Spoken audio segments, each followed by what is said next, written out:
Saatnya berpetualangan, datang ke Taman Pelangi. Bersama teman-teman semua, yuk kita saling membantu. Aku punya tas berlari dengan si Joko. Bergegaslah ayo berpetualang. Saatnya. Assalamualaikum warahmatullahi wabarakatuh. Hai semua. Perkenalkan, nama saya Nahara Aurelia dari kelas 8C. Di sini saya akan menjelaskan materi informatika tentang media sosial. Media sosial merupakan paradigma baru dalam proses komunikasi yang digunakan oleh perorang atau kelompok dengan memanfaatkan teknologi. Media sosial merupakan salah satu media yang menggunakan fasilitas internet untuk melakukan proses interaksi, kolaborasi, atau kerjasama secara digital atau virtual. Media sosial dapat didefinisikan antara lain sebagai berikut. A. Media yang digunakan untuk menjalin kerjasama antar pengguna. B. Perangkat lunak yang digunakan sebagai media untuk proses berbagi atau melakukan kerjasama. C. Media yang memungkinkan individu untuk melakukan proses komunikasi, berbagi, dan melakukan kolaborasi. D. Media untuk dapat melakukan proses kolaborasi, aktivitas, dan ikatan sosial.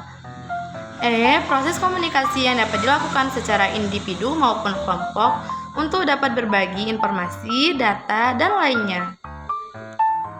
Karakteristik media sosial. A. Terbentuk dalam jaringan atau internet yang menghubungkan pengguna, baik secara individu maupun kelompok. B. Pada media sosial terdapat informasi yang disampaikan sebagai proses interaksi dan aktivitas yang terjadi. C. Adanya arsip yang dapat menyimpan informasi dan dapat diakses kapanpun melalui perangkat yang digunakan. D.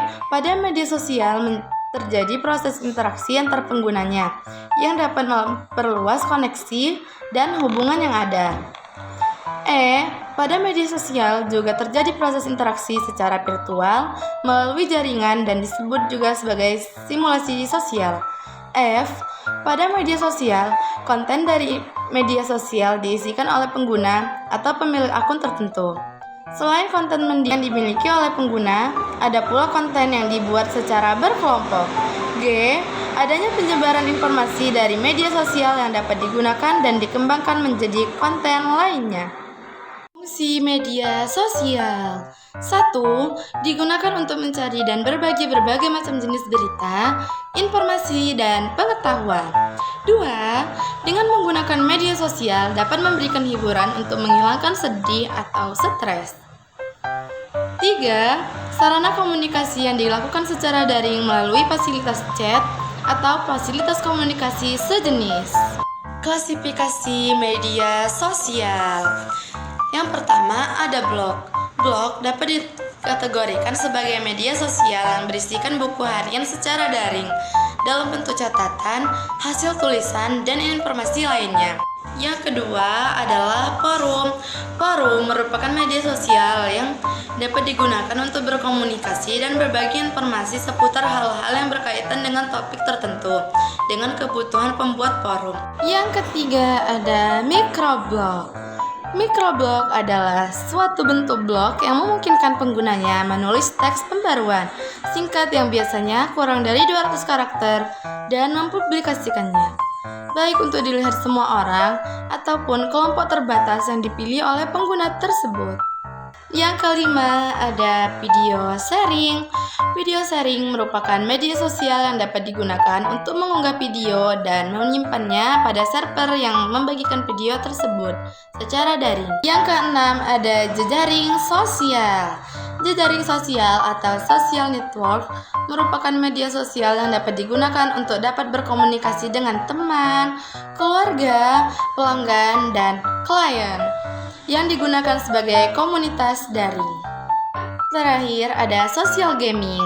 Social gaming merupakan kegiatan bermain game daring bersama dengan teman-temanmu untuk melatih bekerja dalam tim dan menyelesaikan permasalahan bersama. Media sosial ada 2 dampak nih. Yang pertama, dampak positif, Yang kedua, dampak negatif. Dampak positif media sosial. Yang pertama, tempat silaturahmi. Yang kedua, membantu proses belajar. Yang ketiga, mendukung riset. Selanjutnya, dampak negatifnya. 1. Menurunkan tingkat kesehatan. 2. Memicu seseorang menjadi lebih individualis. Ketiga, perundungan siber. Keempat, kejahatan di media sosial. Kelima, informasi bohong. Yang keenam, membuat hidup lebih konsumtif. Yang ketujuh, mengakibatkan kecanduan. Itulah dia materi yang telah saya sampaikan. Saya akhiri. Wassalamualaikum warahmatullahi wabarakatuh. Bye-bye.